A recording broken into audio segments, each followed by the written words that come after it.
I'm Jerry Drebelbis, and I was asked to give my testimony as to why I became a follower of Jesus Christ. But there's a more basic question, especially when it came to how I found out who Jesus Christ was, and that is, uh, what's the anchor to someone's life?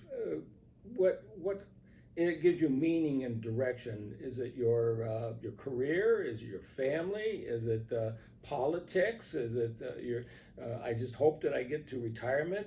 And when I started to think about these things, they all seem rather fragile and meaningless, and they could be gone in a second. And so I thought, what is really anchors my life, and is everything is directed towards it?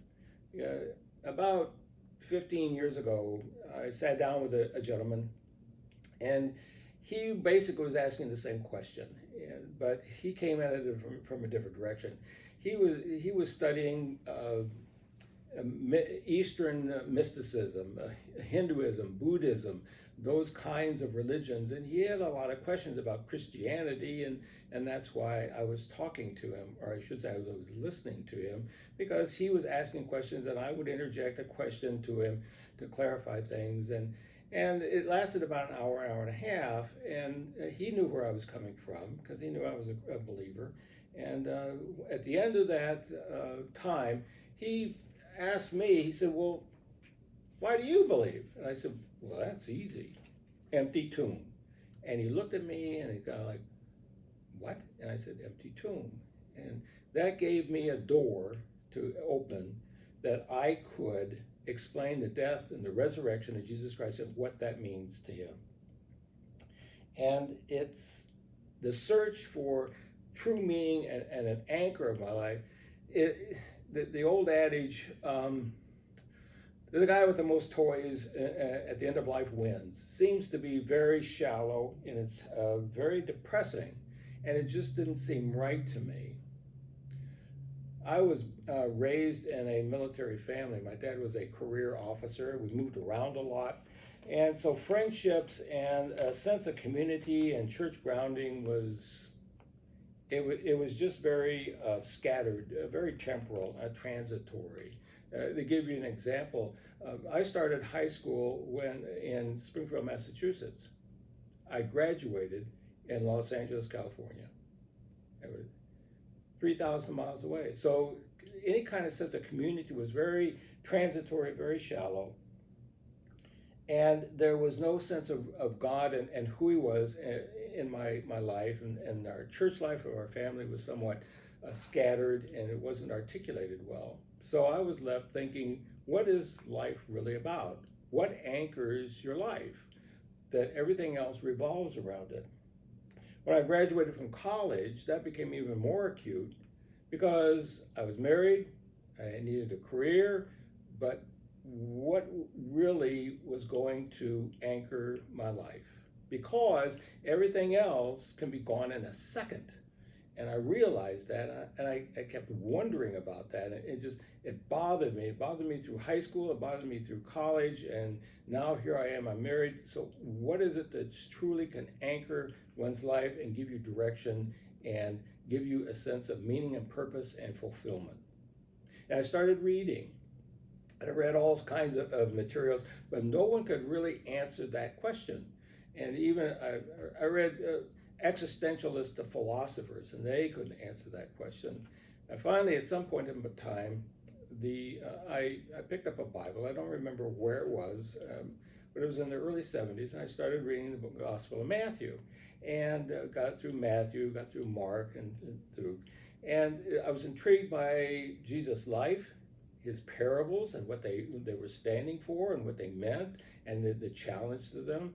And I finally realized, I said, this is it. That Jesus is really what I've been searching for. And I got to the Gospel of John, and in John's Gospel, it changes.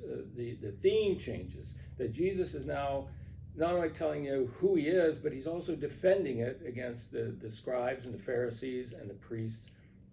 That he says, I am the light of the world. I'm the bread of life. I am the door. I'm the good shepherd. He said, this is who I am. No one comes to the Father but through me. I give you life and I give it to you more abundantly. And I thought, this is where I've been looking for how, I don't know how many years. And I finally came to John chapter 17. In John chapter 17, the theme kind of changes, that Jesus is now praying for his disciples. He's praying that he and the Father would be one that they'd had from the very beginning, and that his disciples would be one with him and the Father. This is starting to answer all of my questions. And I finally came to chapter 17, verse 20. And chapter 17, verse 20, Jesus changes a little bit. And he says, I pray not only for these, meaning his disciples. He said, but I pray not only for these, but those who would believe in me through their word. That was it. It was kind of like a voice inside my head that basically said, Jesus, Jerry, I am praying for you. And all of a sudden, Jesus wasn't some story 2,000 years ago, but he was a real person in my life. And he said, in verse 21, it says that they would be one, just as you, Father, and I are one, and that they would be one in us. In other words, this anchor that I've been looking for was Jesus Christ, and that I would be anchored not only in him, but his Father, and that we would be one. And everything else from that point on changed. And I've been following him, and I've been following him for more than 50 years. And he has taken me places that I never thought I'd go. And he has me doing things that I never thought I would do. All because of who he is. And I've never, ever been disappointed by him.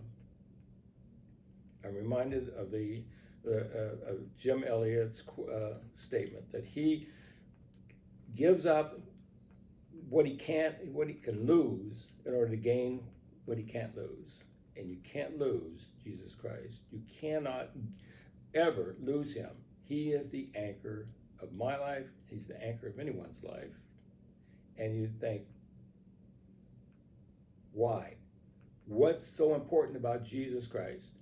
What is it that makes you think that Jesus is everything? And I could say to you, like I said to that man years ago, that's easy. Empty tomb. Thanks for asking. Thanks for listening.